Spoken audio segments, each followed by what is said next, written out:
So I got two questions really. So I stayed in for 8 years.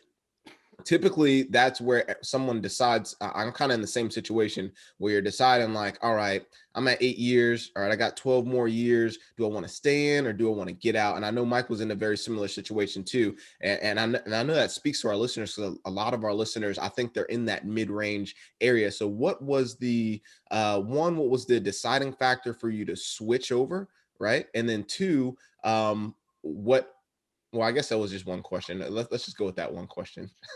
Yeah, absolutely. I love that you kind of brought up the 8-year mark. You hear so much. People get to that time. Well, I'm about to hit my 10-year mark. I might as well just do another 10 years, whether they love the job or not. It's like, oh, well, what's another 10 years to get my pension, to get that retirement? And oh man, that just got me so fired up. Like that is an entire decade. That's time. This is your life. Do you want to just live that monotonous life and just kind of do the thing that you've always done and get the same results that you've always gotten? Or do you want to take that 10 years and put it towards something that you actually love? When I was kind of handing out my out processing checklist to all the people, out of the 10 people I probably visited, 8 of them said, hey, are you sure you want to do this, man? Are you sure you want to get out?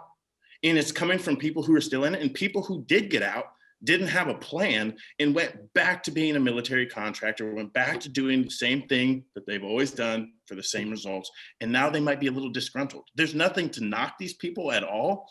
But just, having a plan is incredibly powerful to just setting yourself up. And that 10 years is an exorbitant amount of time to find out, what you actually might be passionate about, or not necessarily passionate about, but find something that you like, be really dang good at it, and then continue on. But to answer the question, kind of that deciding factor, I was not always in this frame of mind. During the last probably 2 years of my military career, I joined the rugby team. And we were, it was one fateful Saturday on the rugby pitch. They kicked the ball off. I caught it. And of course I was dominating. Just like I'm not gonna just crushing.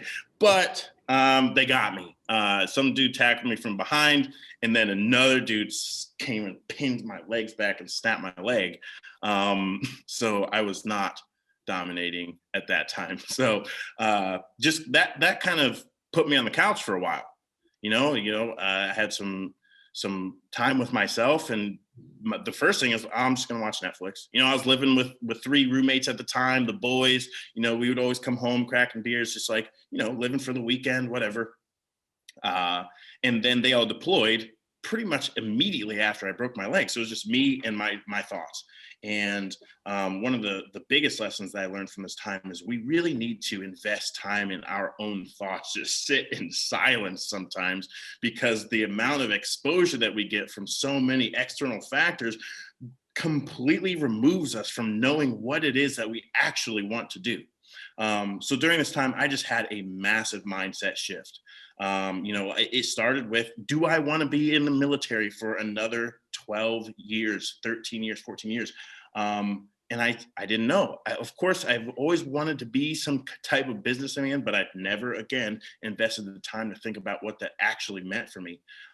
So it started with, that line of thinking, what I've always been taught, well, you need your education to be successful. So I was like, that's it. I went and joined, an online course, and I took a math class. I was like, I'm going to get the worst, most difficult, disgusting part out of this first thing. So I took that math class, and I hated every moment of it. I absolutely hated it. And all my time went to that. Come home from work, do this math class, and I'm starting from ground zero because I haven't done math in 8 years. So I never actually finished that math class because I hated it so much. I'm like, there has got to be another way. And the ticket for me was, I need to learn how to manage my finances. I feel like if I can manage that, then I can be able to set myself up for success no matter what path I take post a military career. So I started reading books like The Richest Man in Babylon. I started reading accounting books. I read Rich Dad, Poor Dad, among many people who are probably listening to this podcast right now. And that was it. That was my ticket. Real estate. I didn't need a CEO. I didn't need a boss. All I needed was my sweat equity to put into it, and I will immediately reap the results. Nobody can say you've done a bad job. No one can say you've done a good job. It's just me. So I just got into books. I took a real estate investing course online, and I was absolutely hooked. And, you know, from that point, about 4 months later, I went out and bought my first property. Man, yeah, that's great. So like, obviously you know, and most of the audience knows exactly where I'm coming from. And I feel that with so much agreement and passion. Like, I understand that completely. And what I really love is that you took the time to first discover what it is that you wanted, first and foremost, right? Then you began to develop yourself, reading books, taking courses that you didn't like, whatever, experimenting, exploring. And then ultimately you decided that you wanted to be in control of your life, not necessarily let the military control you. And again, there's nothing wrong with either side of the fence, but you made that decision. And as soon as you made that decision, in less than 4 months, you acquired your first one. In less than a year, you acquired 14 doors. People who sit back and do this for on the side, like a side hustle, may acquire 14 doors within their lifetime. And you were able to acquire that in your first year, just because you had a plan and an action step. And so I just want to highlight to the entire audience who's listening, and you guys are in that same boat that Trevor was in.